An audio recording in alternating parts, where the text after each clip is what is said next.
아모스 9장. 내가 보니 주께서 제단 곁에 서서 이르시되 기둥머리를 쳐서 문지방이 움직이게 하며 그것으로 부서져서 무리의 머리에 떨어지게 하라. 내가 그 남자 자를 칼로 죽이리니 그 중에서 한 사람도 도망하지 못하며 그 중에서 한 사람도 피하지 못하리라. 그들이 파고 수월로 들어갈지라도 내 손이 거기에서 붙잡아 낼 것이요 하늘로 올라갈지라도 내가 거기서 붙잡아 내릴 것이며 갈멜 산꼭대기에 숨을지라도 내가 거기에서 찾아낼 것이요 내 눈을 피하며 바다 밑에 숨을지라도 내가 거기서 뱀을 명령하여 물게 할 것이요 그 원수 앞에 사로잡혀 갈지라도 내가 거기서 칼을 명령하여 죽이게 할 것이라. 내가 그들에게 주목하여 하를 내리고 복을 내리지 아니하리라 하시니라. 주 만군의 여호와는 땅을 만져 높게 하사 거기 거주하는 자가 애통하게 하시며 그 온 땅이 강에 넘침같이 솟아오르며 애굽 강같이 낮아오르게 하시는이요 그의 궁전을 하늘에 세우시며 그 궁창을 기초를 땅에 두시며 바닷물에 물러 지면에 쏟으시는 이니 그 이름은 여호와시니라.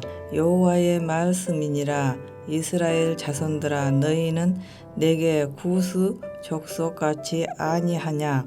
내가 이스라엘을 애굽 땅에서 블레셋 사람을 갑돌에서 아랍 사람을 기르기에서 올라오게 하지 아니하였느냐. 보라 주 여호와의 눈이 범죄한 나라를 주목하노니 내가 그것을 지면에서 멸하리라. 그러나 야곱의 집은 온전히 멸하지는 아니하리라. 여호와의 말씀이니라. 보라 내가 명령하여 이스라엘 족속을 만국 중에서 체질하기를 채로 체질함같이 하려 하니와 그 한 알갱이도 땅에 떨어지지 아니하리라. 내 백성 중에서 말하기를 하가 우리에게 미치지 아니하며 이르지 아니하리라 하는 모든 죄인은 칼에 죽으리라. 그날에 내가 다윗의 무너진 장막을 일으키고 그것들의 틈을 막으로 그 허물어진 것을 일으켜서 예적과 같이 세우고 그들이 에노브 남은 자와 내 이름으로 일컫는 만국을 기업으로 얻게 하리라. 이 일을 행하시는 여호와의 말씀이니라. 여호와의 말씀이니라. 보라 날이 이를지라 그때에 파종하는 자가 곡식 추수하는 자의 뒤를 이르며 포도를 밟은 자가 씨 뿌리는 자의 뒤를 이르며 산들은 단 포도주 흘리며 작은 산들은 녹으리라. 내가 내 백성 이스라엘이 사로잡힌 것을 돌이키리니 그들이 항폐한 성읍을 건축하여 거주하며 포도원들을 가꾸고 그 포도주를 마시며 가온들을 만들고 그 열매를 먹으리라. 내가 그들의 땅에 심으리니 그들이 내가 준 땅에서 다시 뽑히지 아니하리라.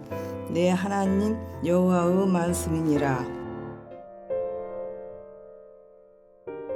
하늘에 계신 우리 아버지여, 이름이 거룩히 여김을 받으시오며 나라가 임하옵시며 뜻이 하늘에서 이룬 것 같이 땅에서도 이루어지이다. 오늘날 우리에게 일용할 양식을 주옵시고 우리가 우리에게 죄 지은 자를 사하여 준 것 같이 우리 죄를 사하여 주옵시고 우리를 시험에 들게 하지 마옵시고 다만 악에서 구하옵소서. 대개 나라와 권세와 영광이 아버지께 영원히 있사옵나이다. 아멘.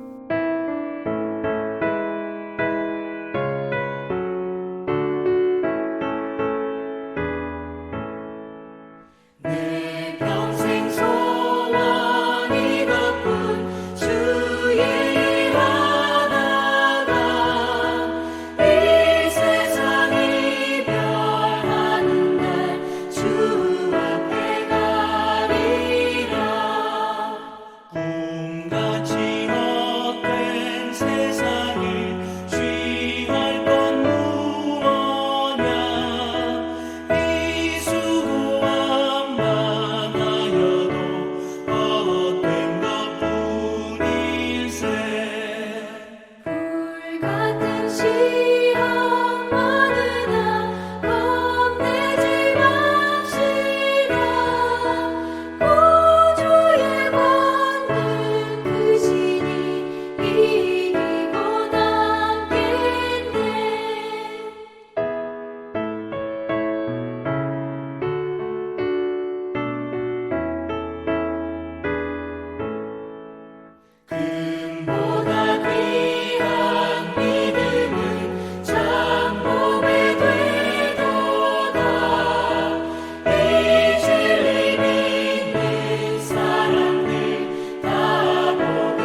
오늘 함께 나눌 하나님 말씀은 마가복음 9장 2절에서 13절까지의 말씀입니다.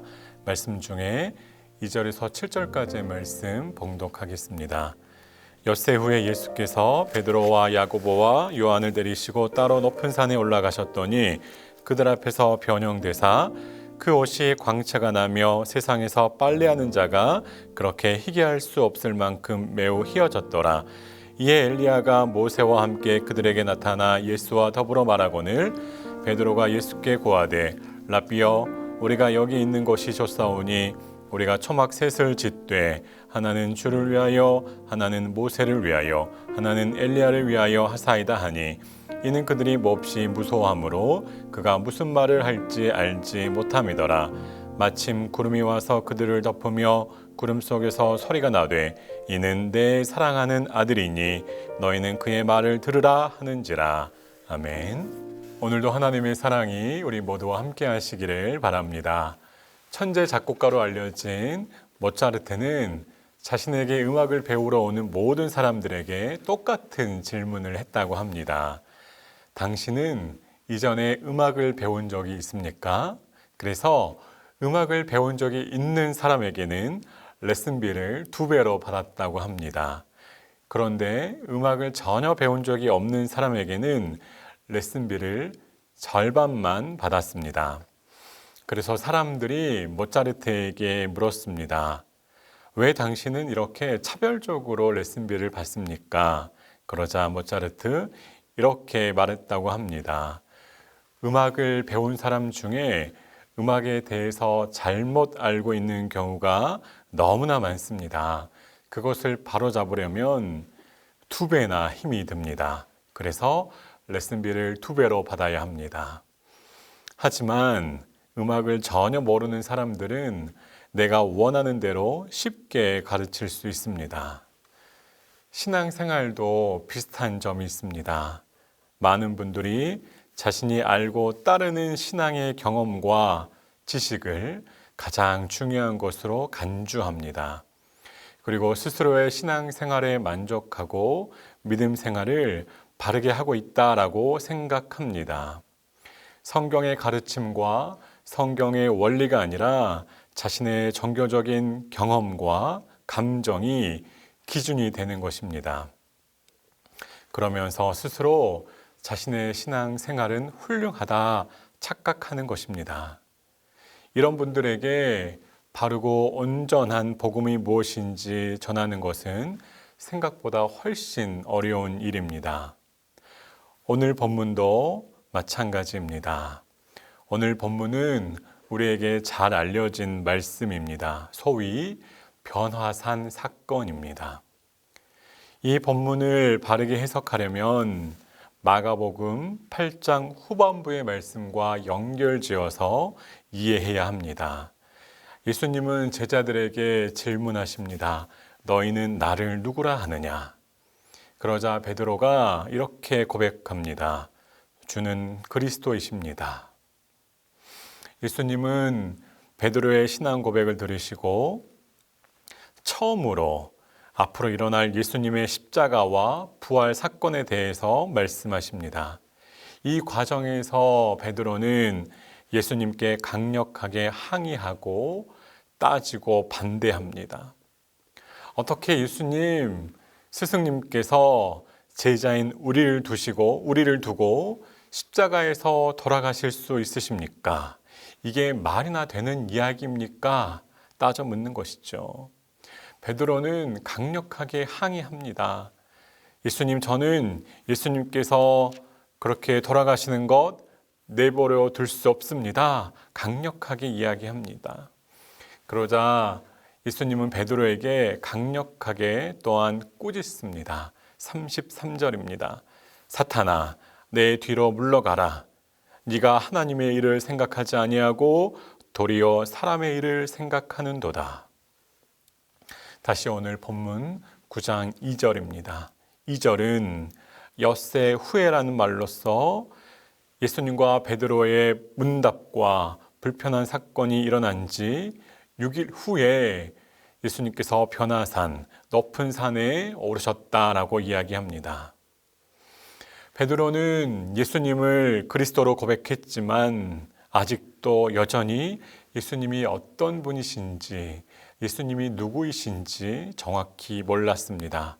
그래서 예수님은 베드로와 야고보와 요한에게 예수님이 누구이신지, 어떤 분이신지 가르쳐 주시기 위해서 높은 산에 오르셨습니다. 예수님은 제자들의 잘못된 신앙을 바로잡고 싶으셨습니다. 예수님과 함께 높은 산에 오르는 제자들은 예수님께서 본체로 변화하신 모습을 보게 됩니다. 예수님은 자신의 영광스러운 모습을 제자들에게 어렴풋하게나마 잠시 보여주십니다. 제자들은 감히 본체이신 그리스도의 모습은 온전히 보지도 못했고 입고 계신 옷이 변화된 모습만 겨우 묘사할 정도로 보게 되었습니다. 예수님은 변화하신 모습을 보이시면서 하나님 나라의 권능을 나타내 보이셨습니다. 제자들이 지금까지 한 번도 경험하지 못한 예수님의 영광스러운 모습을 보는 가운데에 하늘의 하나님께서 음성을 들려주십니다. 이는 내 사랑하는 아들이다. 마가복음에서 예수님이 하나님의 아들이다라고 하는 말은 총 3번 기록되어 있습니다. 예수님께서 세례를 받으실 때에 한 번, 오늘 본문 변화산에서 한 번, 십자가에서 죽임 당하시고 난 후에 한 번입니다. 베드로는 눈앞에 펼쳐진 예수님의 영광스러운 모습과 하늘에서 들려오는 하나님의 음성에 압도당합니다. 게다가 이스라엘 백성들이 그토록 존경하는 모세와 엘리야를 만나면서 베드로와 제자들은 신비함과 두려움에 어쩔 줄 몰라 합니다. 이 세 제자는 숨소리도 내지 못하고 몸과 마음이 얼어붙었을 것입니다. 누가복음 9장 31절은 모세와 엘리야가 예수님과 함께 예수님의 죽으심에 대해서 말씀을 나누었다라고 기록하고 있습니다. 모세와 엘리야는 구약의 율법과 선지자를 대표하고 상징하는 사람들입니다. 이 두 사람이 부활체로서 예수님의 고난과 죽으심에 대해서 말했다는 것은 결국 구약의 메시지는 그리스도의 고난과 십자가로 규결된다는 사실 우리에게 잘 보여주고 있는 것입니다. 변화된 예수님의 모습과 구약의 율법과 선지자가 조명하는 예수님, 그리고 하나님의 음성 모두는 예수님께 오롯이 집중하고 있습니다. 그야말로 변화산의 주인공은 예수님이십니다. 예수님은 베드로와 제자들에게 영광스러운 모습을 보여주시면서 말씀하고 싶으신 것 있었습니다. 예수님께서 감당하실 십자가의 고난과 죽으심은 예수님께서 부활하신 이후에 얻게 되실 영광에 비하면, 그 부활의 영광에 비교하면 아무것도 아니라는 것입니다. 비록 예수님은 구약의 예언대로 고난을 받으시고 십자가에서 죽임 당하시지만 사망의 권세가 그리스도의 영광을 절대로 이기지 못한다는 사실 말씀하고 싶으셨습니다. 예수 그리스도는 하나님의 아들로서 사망의 권세를 죽이시는 분이라는 사실 말씀하고 싶으셨습니다. 그런데 당황스럽게도 베드로가 엉뚱한 이야기합니다. 예수님, 여기가 너무 좋습니다. 여기에 집을 짓고 살고 싶습니다. 하지만 시간이 지나고 베드로도 예수님께서 변화하신 이 변화산 사건의 의미와 가치를 제대로 이해했고 받아들였습니다. 베드로는 베드로후서 1장에서 이렇게 이야기합니다. 베드로후서 1장 17절과 18절입니다. 지극히 큰 영광 중에서 이러한 소리가 그에게 나기를 이는 내 사랑하는 아들이요 내 기뻐하는 자라 하실 때에 그가 하나님 아버지께 존귀와 영광을 받으셨느니라. 이 소리는 우리가 그와 함께 거룩한 산에 있을 때에 하늘로부터 난 것을 들은 것이라. 오늘의 본문을 기록한 마가와 또한 베드로는 변화산 사건을 통해서 예수님이 어떠한 분이신지 분명히 깨달았고 알게 되었습니다. 그리고 로마의 박해와 고문으로 절망 가운데에 사투를 벌이는 1세기 성도들에게 격려와 위로의 말을 전했습니다. 비록 지금은 혼란과 혼돈의 시간을 통과하고 있지만 의심하지 말고 당당하게 믿음의 길을 걸어갈 것을 요청하는 것입니다. 예수 그리스도의 영광은 십자가의 고난을 통과해서 부활체로 거듭난 사람들에게 허락된 것이다 이야기합니다. 우리에게 썩지 않고 사라지지 않는 영원한 참 소망이 있다 그렇게 선언하고 선포하는 것입니다. 그러므로 타협하지 말고 고난의 길을 온전히 씩씩하게 걸어갈 것을 요청하고 명령하는 것입니다. 오늘 본문은 저와 여러분에게도 말합니다. 당신은 예수 그리스도가 누구인지 제대로 알고 있는가? 예수님의 영광을 맛보고 알고 있는가? 만일 예수님의 영광에 동참하기 원한다면 자기 십자가를 지고 고난의 여정을 온전히 감당하라 말하고 있는 것입니다. 로마서 8장 17절입니다. 자녀이면 또한 상속자 곧 하나님의 상속자요 그리스도와 함께한 상속자니 우리가 그와 함께 영광을 받기 위하여 고난도 함께 받아야 할 것이니라. 아멘. 오늘 하루를 살아가시는 동안 그리스도와 함께 은혜와 평강이 가득한 삶을 살아가시고 만일 고난이 주어진다라면 영원한 영광, 그 은혜를 기억하시면서 기쁨으로 고난의 모든 시간을 오롯이 감당하시는 저와 여러분이 되시기를 바랍니다.